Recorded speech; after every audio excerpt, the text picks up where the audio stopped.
Happy holidays to you all. Tonight, we're going to hit rewind on some of our favorite stories from this past year.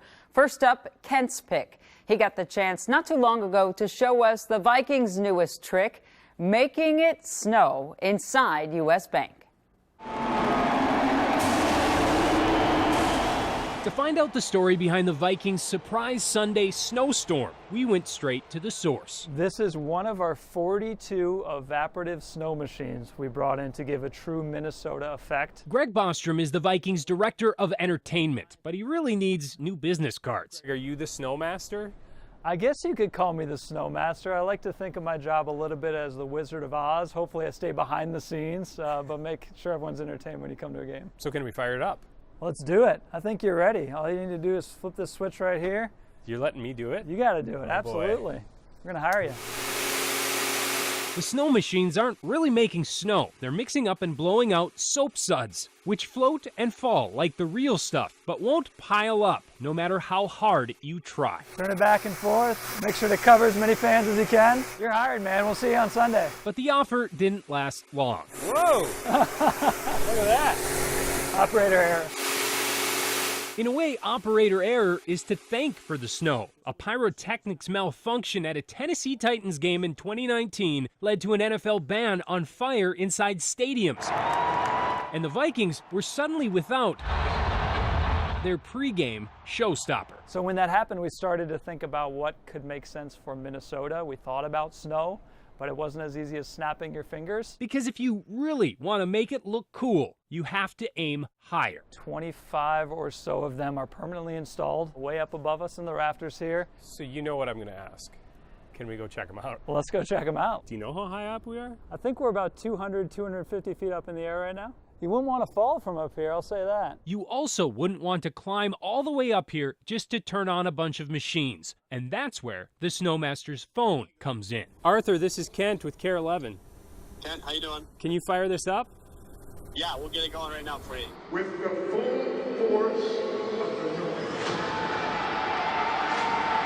Here we go.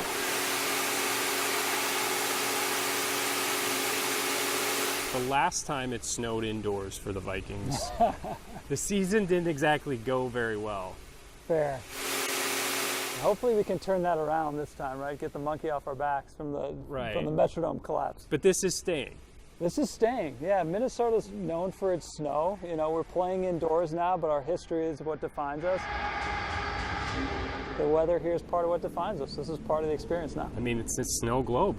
That's right. Yeah, maybe the world's biggest snow globe. Should we go for that? Call the Guinness people. Yeah. I think it qualifies.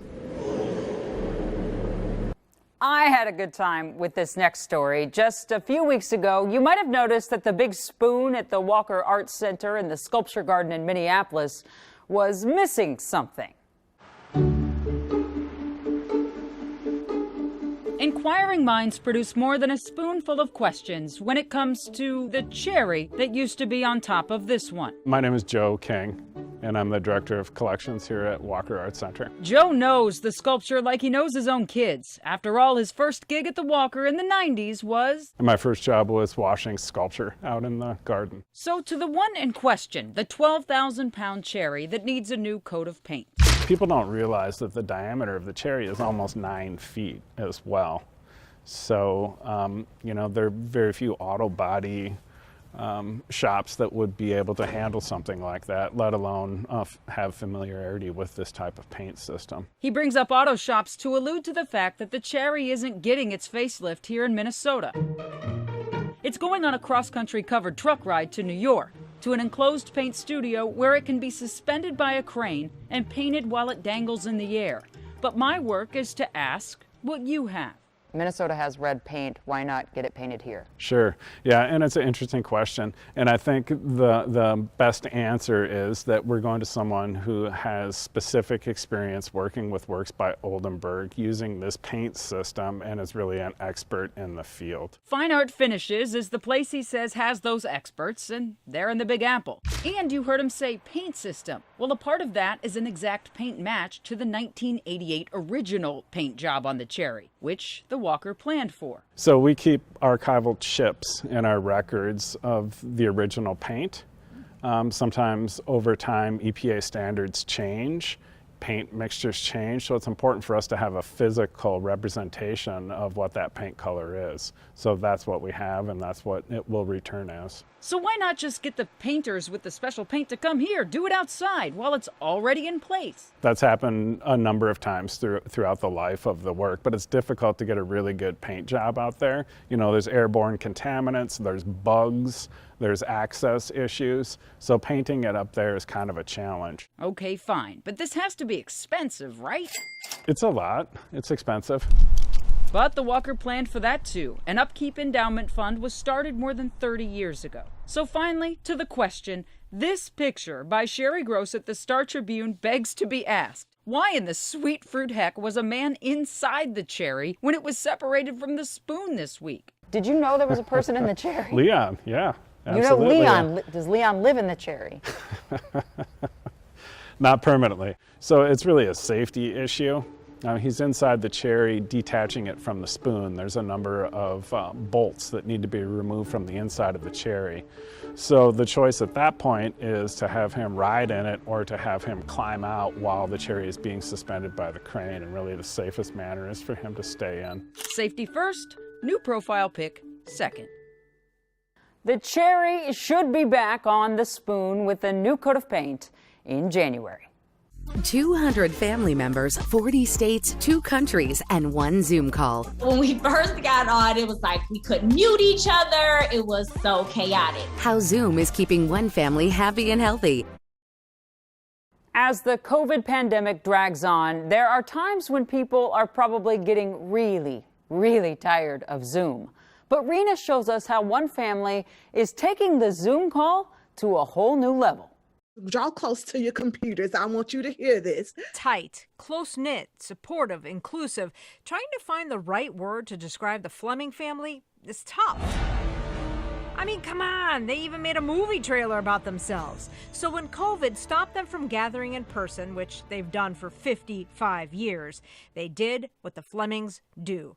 Banded together. The Zoom calls that were initially started as just a touch base, it led into how can we, support each other. Some 200 family members across 40 states and 2 countries checking in weekly on each other. When we first got on, it was like we couldn't mute each other. It was so chaotic. And as things do, those calls evolved. They started having topics and agendas and speakers. With that many family members, someone has expertise in just about any subject, from finances to healthcare. A couple of family members reached out to me and said, we really need to try to tackle this COVID vaccine, hesitancy with our family. And would you be the one to spearhead that conversation? Miriam Roby is a hospitalist and certified nurse practitioner at Methodist Hospital. She jumped at the chance to inform her family. Talked about the infection, the side effects of having the infection, answered any questions that individuals may have about the myths that were out there, and had about 50 members. And actually, one of my 16-year-old cousins ended up getting vaccinated 2-3 weeks ago, so added about 51 members at this time. 51 family members that went out and got the shot, including her cousin Brianna. When Miriam had spoke of the vaccine and that we as a family should be thinking about doing this in order to come back to our family reunions and being able to travel and being around elderly people in our family, I was on board. And when the vaccine became available for kids 12 and older, she came back. I really appreciate that everybody here in the group is taking this so seriously. I really appreciate the fact that we're all bonding together to continue to do this. Miriam isn't surprised so many in her family were willing to step up, because even though they may be in 40 states and 2 countries, they're in this together. I wanted to make sure that my family knew that this was not a place of judgment. Even though I come as a medical professional to them, I'm speaking to them as a family member, and what I'm willing to do for myself, my then 14-year-old daughter, husband, this is the same thing that I want for them. Rena Sargentopoulos, KARE 11 News. The Flemings are not alone. In fact, a lot of you are okay with Zooming, and you're okay with doing it for work as well. So the city of Bemidji is hoping to lure telecommuters with a bit of an incentive. Here's Sharon. 6 months of paradise living. That's what Jose Correa is calling his Bemidji life with his wife. We're loving it. It's like we have our own little resort, that we wake up to and go to sleep to. They closed on a beautiful home up there in February after deciding that they didn't want to live in Minnetonka anymore. We fell in love with this area and found a house that we liked. Plenty of land. My requirement was that it actually had, high-speed internet. And paulbunyan.net really does quite well here with fiber optics. And so I had my requirement of land out in the country living and high-speed internet so that I could work. As the senior manager for an IT company, Correa says he doesn't need to be in the office, at least not anymore. And that's the kind of folks Greater Bemidji had been looking for to participate in their 218 Relocate program. We are tailoring that to telecommuters right now. So because of the pandemic and just the ability for everyone to work from home, a lot of people made that shift, and now they can choose that quality of life that they really want and work literally anywhere. So why not Bemidji? A fast internet connection isn't the only thing Bemidji is touting. They have paid qualifying families $2,500 to move there. Since the incentive launched in February, 18 families have moved to Bemidji not only from the cities, but from all over the country.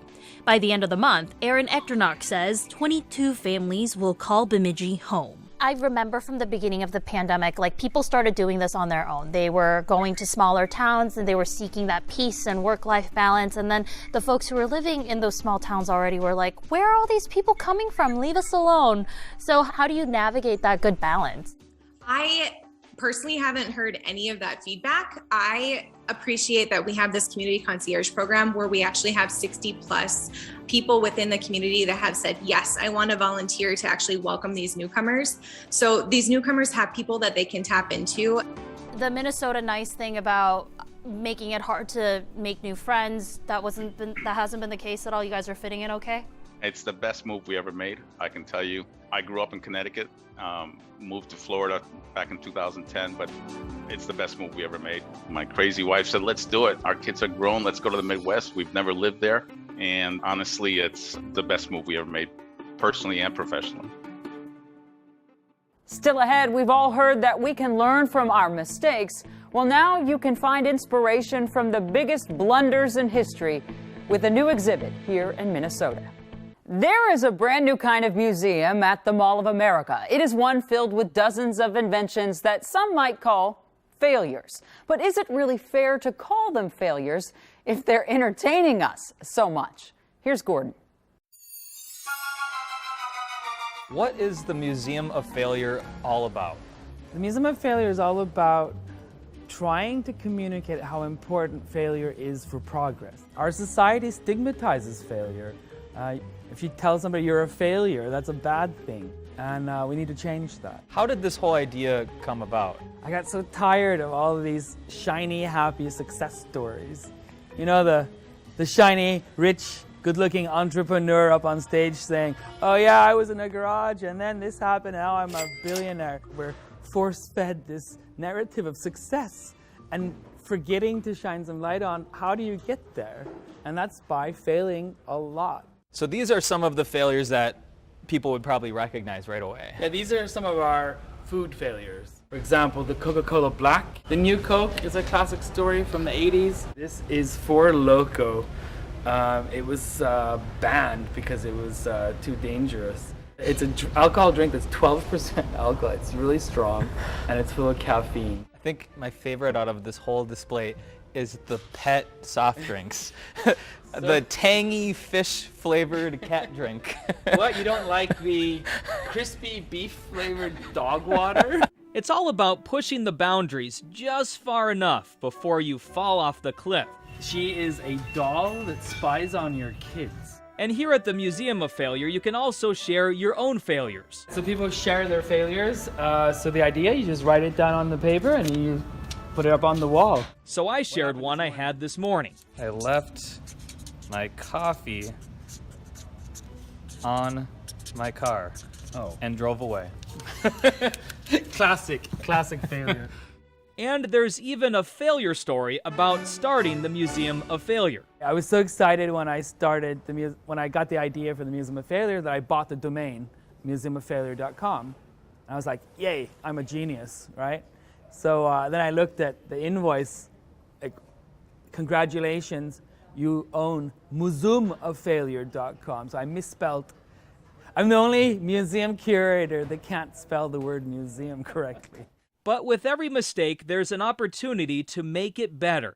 Case in point. This is the Nintendo Virtual Boy. A failed invention that cost Nintendo a lot of money. If you look at the design here, you had to like sort of bend down, or like you couldn't sit comfortably and play the game. And you could only play it for a few minutes or you'd start getting headaches. But curator Samuel West says years later, this same technology was used to develop the Nintendo Wii, one of the best-selling video game consoles of all time. What do you want people to take away when they come here and see these exhibits? You know, if you fail at something, so what? Like the worst thing is if you don't learn from that failure, then that's a wasted opportunity. The museum is here in these Twin Cities until January 9th, and we will be right back. It's no secret. Images on social media can be harmful to our mental health, and especially so for young girls and their self-esteem. And while it's hard to fight off a big giant like Facebook, one local photographer is trying to uplift our girls so they embrace the skin they're in. We get started. Yes. When you're trying to teach young minds that the world they so often hold in their hands, Snapchat, TikTok, YouTube, Facebook, is not quite real, Twitter, it's not easy. Instagram. But professional photographer LaTwana Williams is trying. My own daughter watches YouTube and she was starting to question her curly hair. That's when I really had to look out of my own circle and into what I was doing to see if other girls are feeling like this too.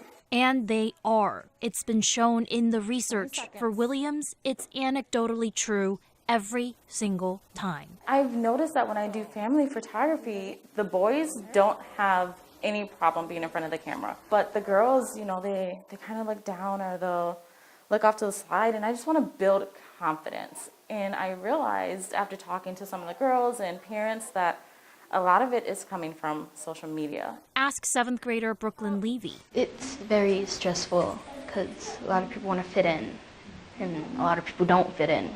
You just want to have a spot. Just because people tell you stuff doesn't mean you have to listen to them. Because sometimes it aggresses you really, really badly and your heart can get crushed. While there is no antidote to a crushed heart, a confidence boost by means of an authentic portrait can help a heart toughen. I want to capture who they are. And then they're going to go home with this image that they can have with their power word that boosts their confidence. So whenever they're feeling down, they can look back at that and say, I remember when I took this picture and this is who I want to be. Exactly. Picture beautiful after picture. And what does that mean to you? This is not about finding the perfect photo to post online. You like that one the best? It's about finding one. You want to hear what the challenge is? That captures the beauty in each and every girl. You get to live who you are beautifully, okay? Many of them already wiser than we'll ever be. Be you. Doesn't matter what people say. Embrace who you are. You don't listen to people if they say something bad to you. You keep going, you fill your heart, and just be yourself.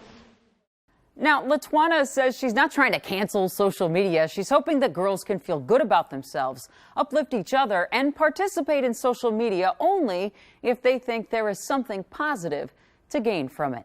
And that is a great reminder for all of us.